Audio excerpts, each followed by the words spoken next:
Greetings everybody, Jirachi TV, your favorite Pokehistorian at your service. Today I'll be talking about the impact of Generation 1 Pokemon games on the world. Let's hop right into the video. Generation 1. What does it mean to you? Does it carry any nostalgia?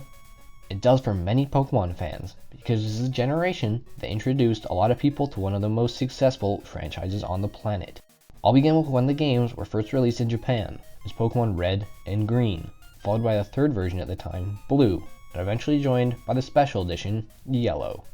These games were developed beginning as early as 1990, and drew major inspirations from the creator, Satoshi Tahari's interest in bug collecting as a kid. Hearing about this now, it's crazy to think that a seemingly normal kid at the time is now responsible for one of the greatest modern successes in game franchise history.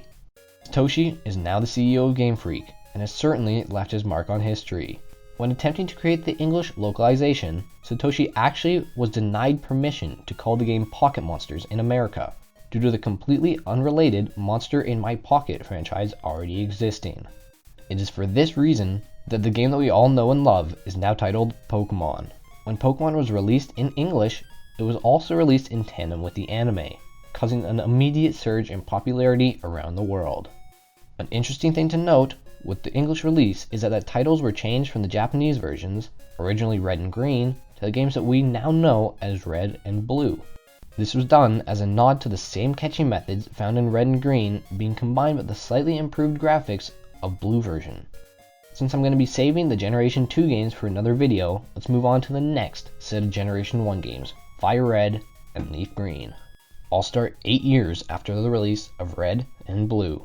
At this time, the franchise has proven so popular that remakes of the original games eventually ensue. In the remakes, since they are of the original games, the journey takes place in the Kanto region, with many of the main characters, plot elements, and challenges remaining the same.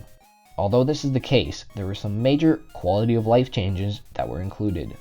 Some of these changes include finally being able to play as a female character named Leaf in these games, some new southern islands officially titled the Sevi Islands, where players can capture Generation 2 Pokemon, most of which were previously uncatchable in the first Gen 3 games, being Ruby, Sapphire, and Emerald.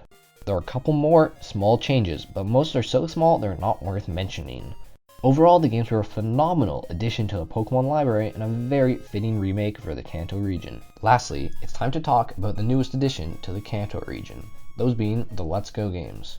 When looking back at the legacy of these games, one of the immediate things that jumps out to me is the controversy that surrounded them. What I mean by this, if you don't already know, is that the games were pretty much meant to be an introduction to the Pokemon franchise for more casual players, such as Pokemon Go players. The reason why this was a problem is because although this was a good move in terms of profit for Nintendo, because you were introducing new players to the game, it was not what the already long-term established Pokemon players were looking for. Even though a lot of people disliked the game, my own playthrough was quite enjoyable.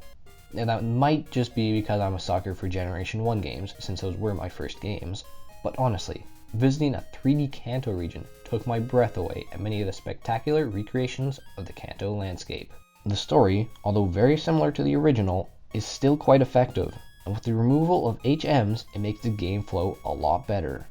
The addition of a partner Pokemon was very interesting, although the one problem that I had was that they were super overpowered, leading me to having to regulate my experience points so that I did not become overleveled easily. Although this is a complaint, there is always the other side, which is I didn't have to spend hours grinding up levels, which I have had to do in past games.